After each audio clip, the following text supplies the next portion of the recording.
పరిణామం ఉపకరిస్తుందని ఇండస్ట్రీ వర్గాలు తెలియజేశాయి. మొబైల్ మాధ్యమంతో ఉద్యోగార్థులను అనుసంధానించే దిశగా టీఎంఐ గ్రూప్ కొత్తగా జాబ్స్ డైలాగ్ సేవలను ఆవిష్కరించింది. రిక్రూట్మెంట్ తలపెట్టిన సంస్థలు తమ కంపెనీ వివరాలను, నియామక అవసరాలను జాబ్స్ డైలాగ్ కి కాల్ చేసి నమోదు చేసుకోవాల్సి ఉంటుందని TMI group executive chairman T Muralidharan తెలియజేశారు.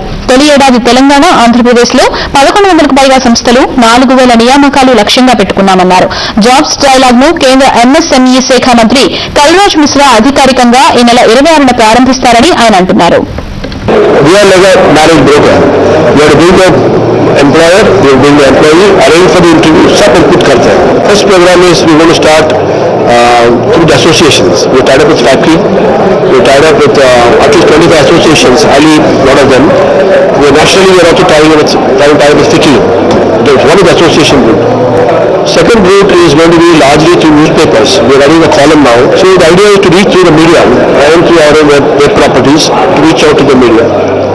Third is we are also creating a small team of people who will visit every SME and let them know. It's called a feet on street. Compact sedan segment లో కొత్త car Zest ను Hyderabad market లోకి విడుదల చేసింది Tata Motors. 29 ప్రత్యేక ఫీచర్లతో తయారు చేసిన ఈ car Maruti Dzire, Honda Amaze, Hyundai Xcent లకు గట్టి పోటీనిస్తుందని టాటా మోటార్స్ అంచనా వేస్తోంది. ఎంపీఎఫ్